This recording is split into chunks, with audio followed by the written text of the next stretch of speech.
Peter de Cruz, comment est-ce que vous avez surmonté cette déception olympique? Difficile à dire, on n'a pas eu beaucoup de temps depuis la fin des Jeux. Difficile de dire encore maintenant si on a vraiment appris quelque chose durant ces Jeux Olympiques au niveau de notre jeu et puis des choses qu'il faudrait améliorer.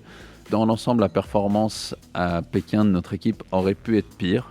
Je pense qu'elle était de loin pas mauvaise. Le seul problème, en fait, c'est que vraiment dans les moments clés, j'ai en tête vraiment 3-4 moments vraiment importants où on a fait des erreurs, mais aussi des erreurs bêtes, qui nous ont perdu un petit peu le contrôle des matchs, qui nous ont mis dans des situations un petit peu défavorables, et ce qui a fait que dans l'ensemble, en fait, on a l'impression d'avoir fait un mauvais tournoi, mais c'est vraiment 2-3 moments clés où on a fait un peu des bêtises et qui nous ont coûté des victoires, en fait. À Pékin, vous étiez dans une bulle sanitaire. Est-ce que ça pèse aussi sur les performances? La bulle sanitaire à Pékin elle-même, elle n'était pas si compliquée. En fait, ce qui était plus compliqué, c'était vraiment les 2 mois avant ça. Donc, décembre, janvier, quand on parle de 30 à 40 000 cas par jour en Suisse, le virus, il était partout. Et nous, en fait, pour être sûr de ne pas l'attraper, puis pas devoir être en quarantaine ou mettre en risque, en fait, notre participation aux Jeux Olympiques, on a dû faire hyper attention.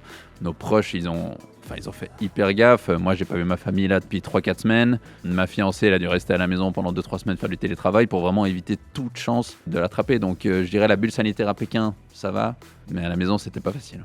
Certains commentateurs qui ont fait allusion au fait que peut-être ça serait vos derniers Jeux. C'est vraiment votre intention? Non, j'avoue que même moi, quand j'avais vu ça sur les médias, j'étais un petit peu surpris parce que j'avais jamais parlé de ça avant avec qui que ce soit. J'en ai même pas parlé avec mes coéquipiers. Pour l'instant, on vient de finir des Jeux Olympiques. J'ai fait du curling professionnel pendant 6-7 ans maintenant presque. Donc, est-ce qu'il y aura des questions sur le futur? Oui. Est-ce que j'ai la réponse tout de suite?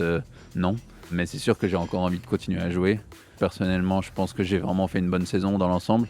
Donc, peut-être ce serait un peu bête de finir à son pic. Ouais. Le curling, c'est un sport qu'on peut jouer jusqu'à 40-45 ans. Alors, ça dépend un petit peu le niveau et puis la quantité d'entraînement et l'investissement qu'on met dedans. Mais c'est vraiment possible de jouer encore pendant quelques années. Et après, il faut voir aussi le côté privé, le côté professionnel. Le curling, ça ne paye pas forcément toutes les factures.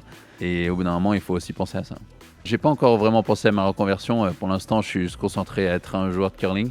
Mais c'est sûr que cet été, je vais me pencher sur le sujet et puis beaucoup de portes sont ouvertes.